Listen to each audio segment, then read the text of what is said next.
Whenever God wants to transform someone, he introduces a vision.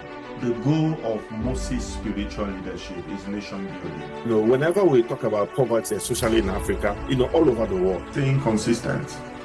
Be consistent. We always equate it to someone having about the impact, about everything that God achieved with Joshua. Some level of personal assets or having money in their bank account. Okay, so what it means is that when you actually look at the Bible, especially, you have a leader who pursues early success.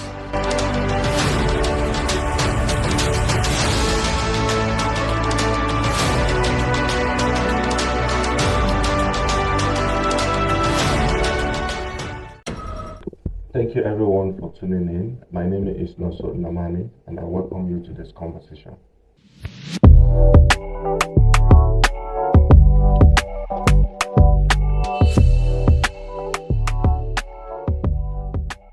Today's session by saying that it is very, very important and critical for us to have this conversation because almost all of us are looking for change. All of us are going about change, the process of change, because there is one thing in our life that we would want to see change in. Maybe in our personal life, in our business, in our relationship or marriages, in our academics as students.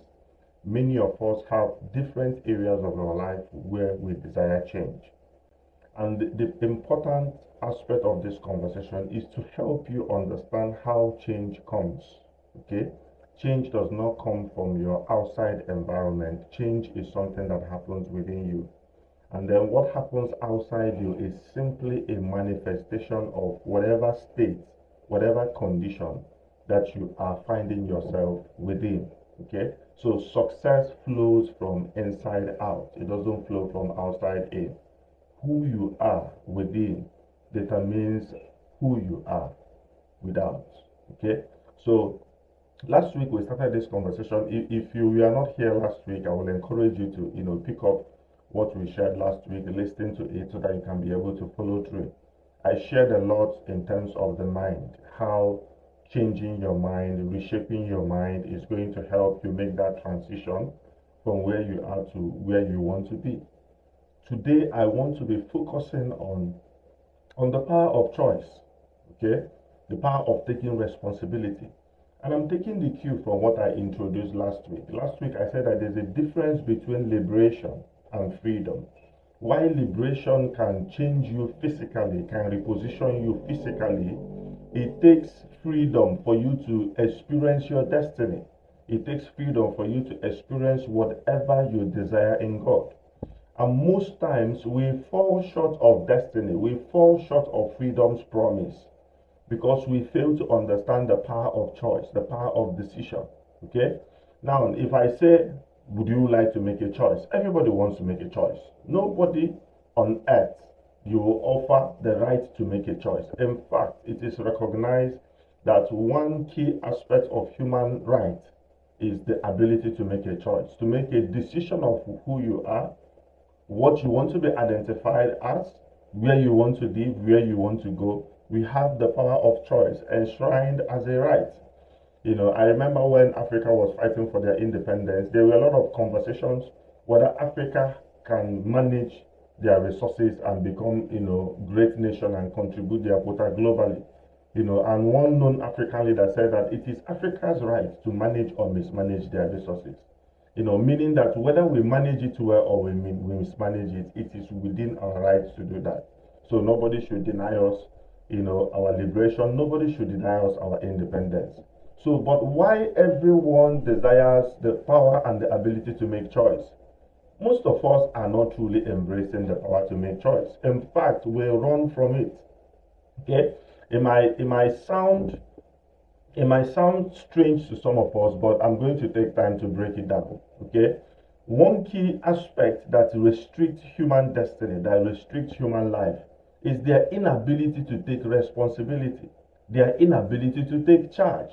Because what happens is that freedom comes with responsibility. Freedom comes with taking charge. When you are a slave or where you are bound, you almost do everything except one thing, except making choices. Okay, so for instance, if you are a slave working in a farm, it is your boss that determines the planting season. It is your slave master that determines the type of seed you are going to sow. He knows how to differentiate the good seed and the bad seed. All he does is he brings the seed to you and he tells you to plant. You start tilling the ground. When it's time for harvest, he comes to you, tells you it's time for harvest. Harvest begins. When it's time to make a sale, he's the one that does all the management issues surrounding making sales, doing profit, doing management. So in fact, as a slave, what happens is that you don't have control. But what happens over time is that lack of control becomes something that we now desire. We now want to be in a place where others make choices for us. We now want to find ourselves in certain conditions where we desire to enjoy the benefits of life without the weight of carrying the decision or the responsibility that bets the kind of life that we desire. And that is why you see, even at a national level, it is a difference, between great nations and poor nations. Okay, poor nations are nations that, even though they desire independence, but they don't want to take responsibility for their choices. They don't want to carry the weight and the burden that responsibility brings. So what happens is that we constantly creep back into dependence. We constantly creep back into the things that have held us in the past that we want to so much go out from. When you look at the story of the Israelites, you remember that, why bringing them out of Egypt was God's idea. You discover that they were praying for it. There was a time they were praying and crying, asking God, where are you? Why are you not saving us? Okay, God came miraculously, took them out of Egypt. The same people came into the wilderness and they wanted to elect a leader to go back to Egypt. Why? They were confronted with the power to make decisions. They were confronted with the power of choice. They were confronted with one thing: the fact that from today you become responsible for your life. You become responsible for where you live. You become responsible for your own security. You become responsible to think about your life, your future, your present, everything about you. And many of us are not prepared to be able to make that choice. Okay? Before I go deep into talking about responsibility, I want to mention some symptoms that will help you identify where you belong. Whether you belong in the place where you are liberated, or whether you belong in a place where you can say that you are truly free. Okay? I want to give out some symptoms. First, when you see yourself moving in circular motion without progressive results, you might be experiencing some form of liberation, but you have not attained personal freedom.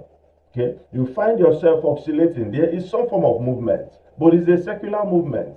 There is no progress. There is no decisive progress that is moving you from one state of life to a more progressive state of life.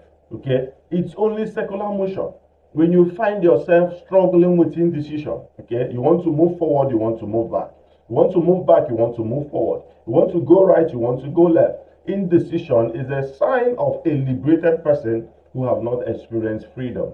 When you are not visionary, when you don't have energy to achieve, to carry a vision, to carry a burden, to become someone who is constantly being driven within themselves with a zeal to make a difference, a zeal to create a condition that is different from where they are, to something that is as a desire of their heart. When you find yourself struggling with that, it's an issue. It's an issue of being liberated but not attaining personal freedom. Another symptom I'll also mention is courage. Lack of courage. If you constantly find yourself, oscillating with fear, trying to, ask yourself, if I make this decision, is it going to turn out right? Will I fail? Will things work out the way I expect them to work out? Whenever you find yourself in that state, it's a sign that tells you that you have not attained personal freedom. And most times what happens is that some of these things I mentioned, we can find ourselves, hiding it under Christianity. Okay? Hence, you find a lot of people who struggle with indecision. They can tell you they are waiting on God. You find people who are fearful, they can tell you they are waiting on God. You find people who lack courage and vision to embrace life, they will tell you that they were waiting for God to say something.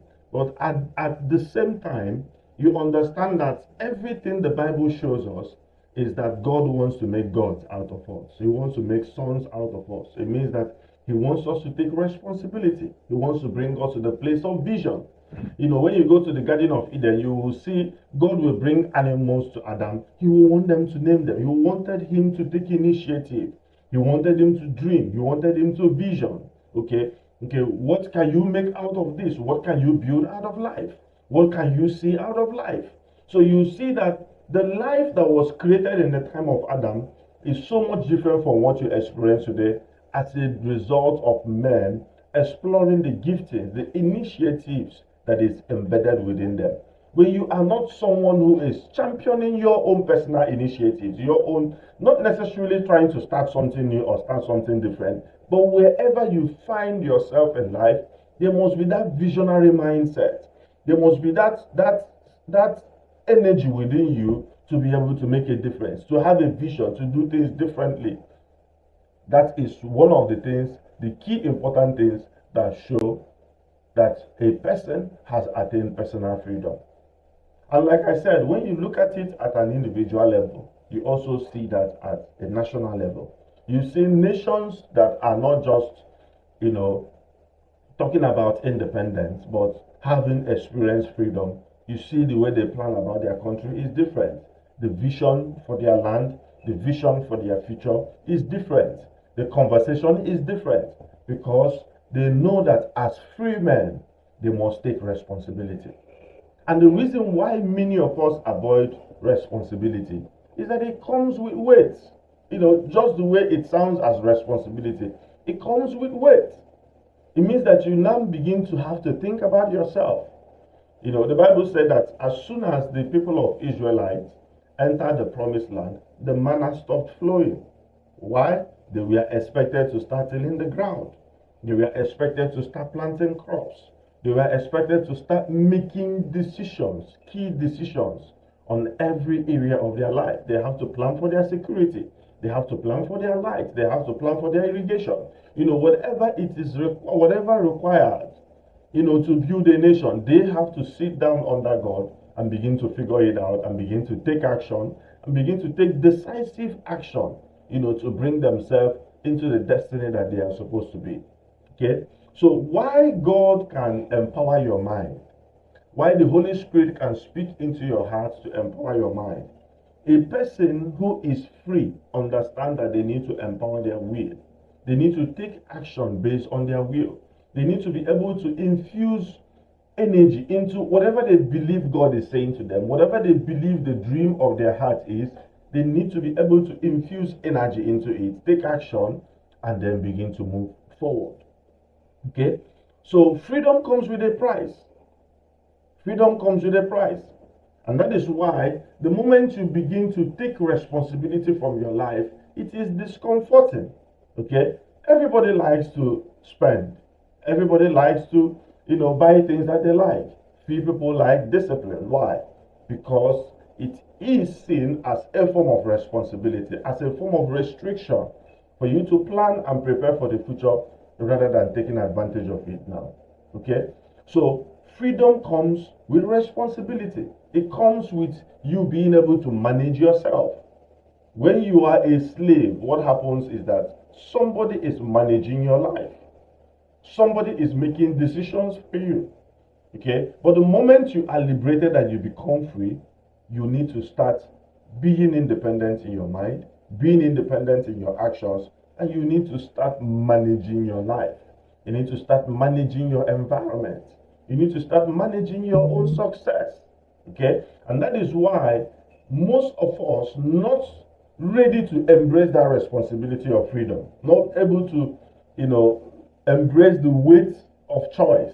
What happens is that we draw back, we slip back into slavery, we slip back into dependence because we are not able to embrace the future, the responsibility required for us to be truly free men and women. So when we talk about transformation, when we talk about rewiring yourself for a lasting success, a key aspect of that rewiring is understanding that you have to take responsibility for your life. You have to take ownership and you have to take charge. Okay? So without doing that, what happens is that sometimes, in the effort for us to change, what happens is that we can even relocate, we can even change environment. So oftentimes you see people, maybe they can relocate from Nigeria to America, or from America to UK, or from UK to China. A change of location does not always necessitate to a change of life. It doesn't necessarily lead to transformation, because what happens is that the mind is not changed. The ability to take responsibility is not changed. So even though there is a change to a new location, there is no change in terms of transformation, because the mind is still the same.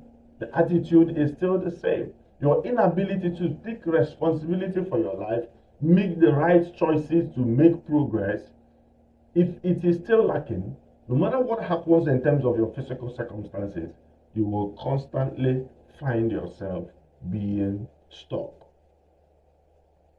So, a slave who has been freed or who has been liberated will still see the symptoms of slavery, will still see the symptoms of being dependent on somebody else, except they begin to take actions to attain real freedom.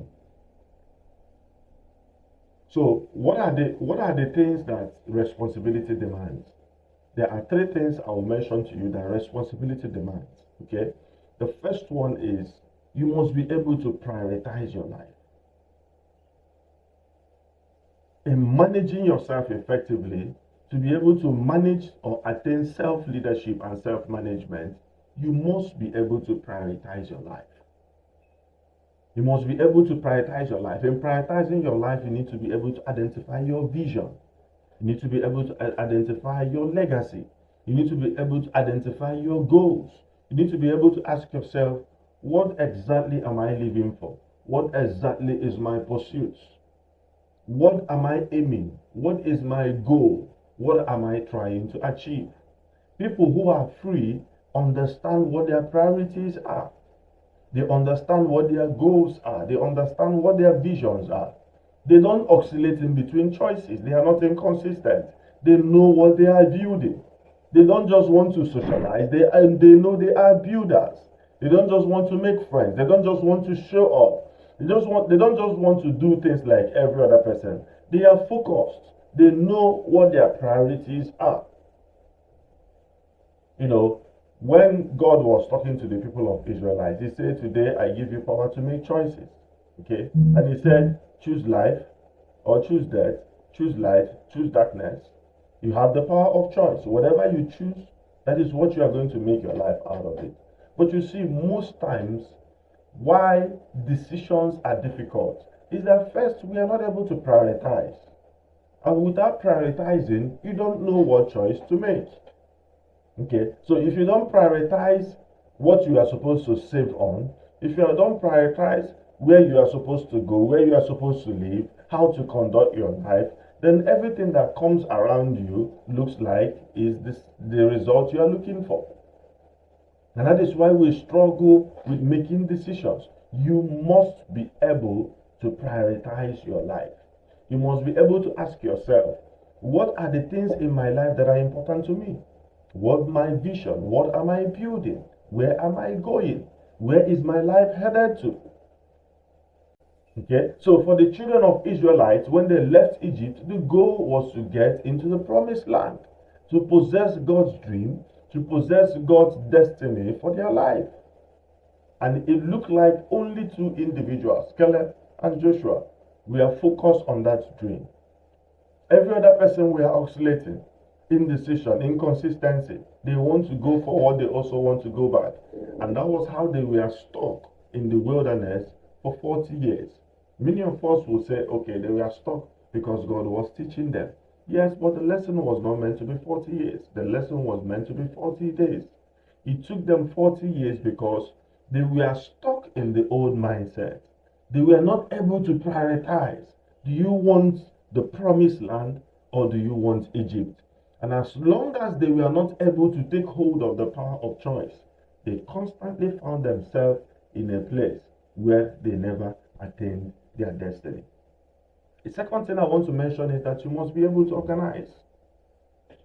In self-management, you don't just prioritize, you have to organize. That is why we have had teachings on systems, how to organize your life, how to organize your life around your priorities. So when you understand what your priority is, you now begin to organize your life around priorities. Now, many of us don't have any significant achievement year in, year out because we don't organize around our priorities. We're thinking that maybe because we prayed, that something is just going to happen to us. We view Christianity as magic. Okay, because I go to church, because I pray, then suddenly things will happen in my life. Yes, I believe in miracles, but they are not the way of life. Okay, you must be able to identify your priorities, and then you need to organize around your priorities.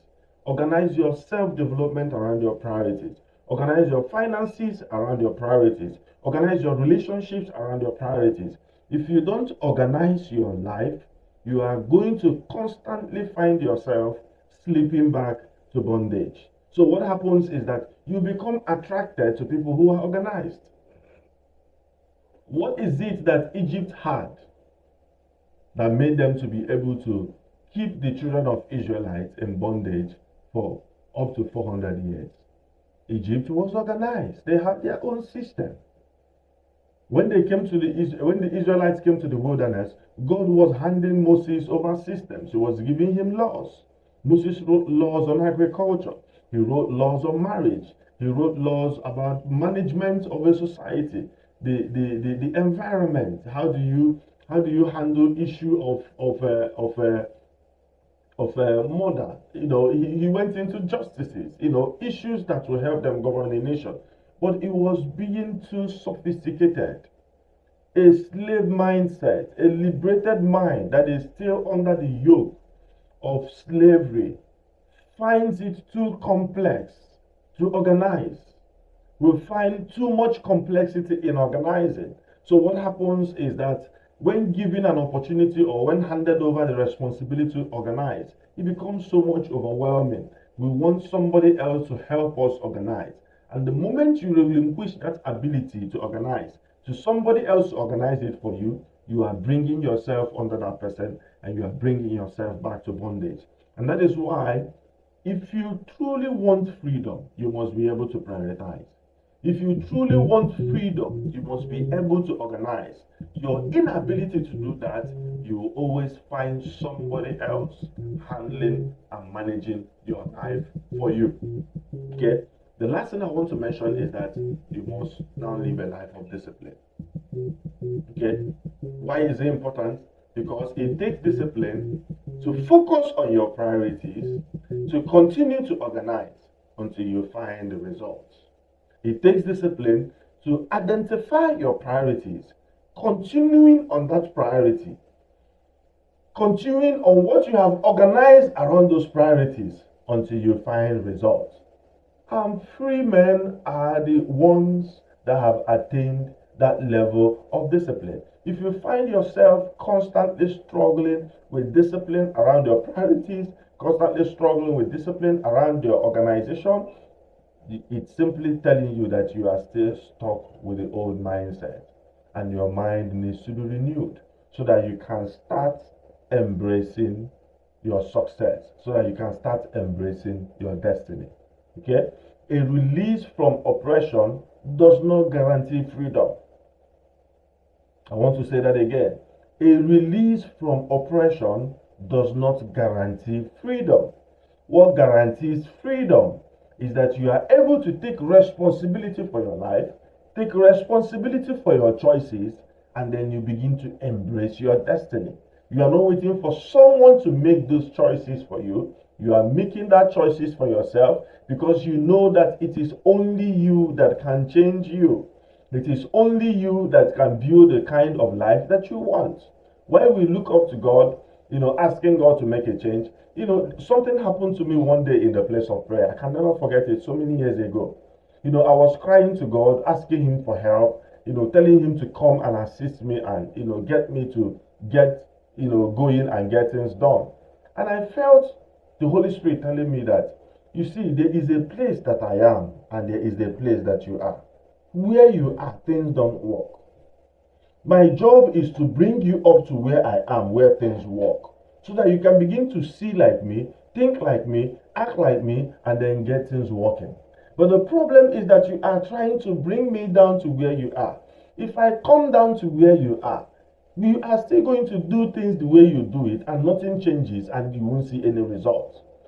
And God said that the goal for you is to constantly live where you are, come up to where I am, so that you can see things differently, do things differently, and be able to build the life dream that you want. And most of us, I believe today, we are trying to drag God down to our level. So instead of changing, we want God to come down to our level and meet us. But you see, where you are, things are not working already. Where you are, things are not moving the way you want to do. And the reason things are not working where you are is because of your mindset. It's because of what you know. It's because of your level of knowledge, your level of understanding, your inability to take responsibility, your inability to prioritize, your inability to organize, your inability to embrace discipline that is required to create a life that works. And God is saying, come up to where I am so that you can see my mindset. You can understand how I think. You can understand how I organize. You can understand how I do things. And then you'll be able to reproduce that in your own life. The goal of Christianity is not, somebody handing you a magic wand, okay?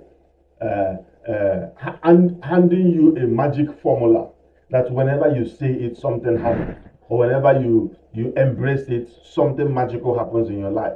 That is why most of us, we go to church year in, year out, nothing is not working. They give up. They say church is not working. Church is scam. This one and that one. Because you think that by associating yourself with church, life is going to change. No. Giving your life to Christ is a call to embrace freedom. And what is freedom? Is the burden of choice. Is the burden of responsibility. Is calling you to say, okay, live the life that you have, move to the life that will give you results. That is what giving your life to Christ means. Giving your life to Christ is not just a prayer made in church. It's not just an emotional moment where you say, okay, God, I give my life to you. No. Giving your life to Christ is a time you make a decision to deliberately embrace your life, embrace a life of responsibility, and begin to make daily choices that move your life towards your destiny. Why most times it can look like an emotional responsibility, as an emotional decision, it is something that calls you to a place of decision. It actually calls you to a place of work. Freedom is work. Giving your life to Christ is work. That is why many people struggle with it, because you are being handed over a responsibility. Then you give your life to Christ, you pick up work. You are no longer lazy. You have to wake up and do something with your life. So your ability to avoid the things that brings you to freedom is what is keeping many of us in slavery. Okay, so without that mental transformation, without that transition, we will constantly find ourselves in a place that we don't want. We will constantly find ourselves in a place that we don't desire. So what is true freedom? True freedom is self-management. True freedom is self-leadership. True freedom is holding yourself accountable, persevering until you achieve the results that you desire. So today I want to encourage you to go sit down and ask yourself, where exactly do I find myself? Where am I? Am I simply liberated, or am I a person who is free? Am I going through a journey of liberation, or am I going through a journey of freedom?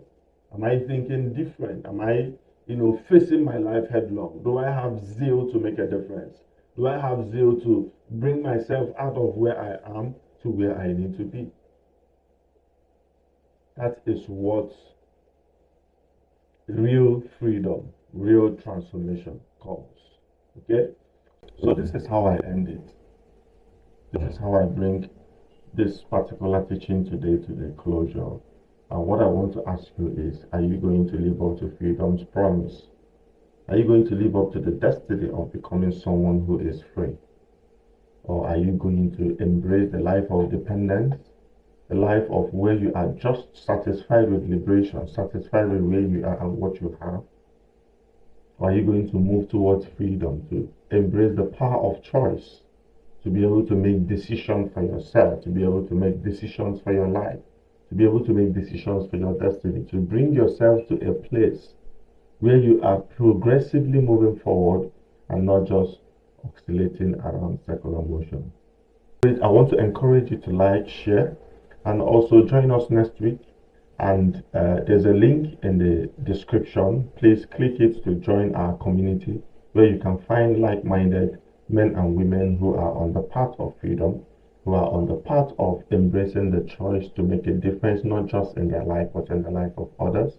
We call it a place where we are mentoring leaders to become transformers across the earth. We're looking forward to meet you personally. Thank you and God bless you. Bye.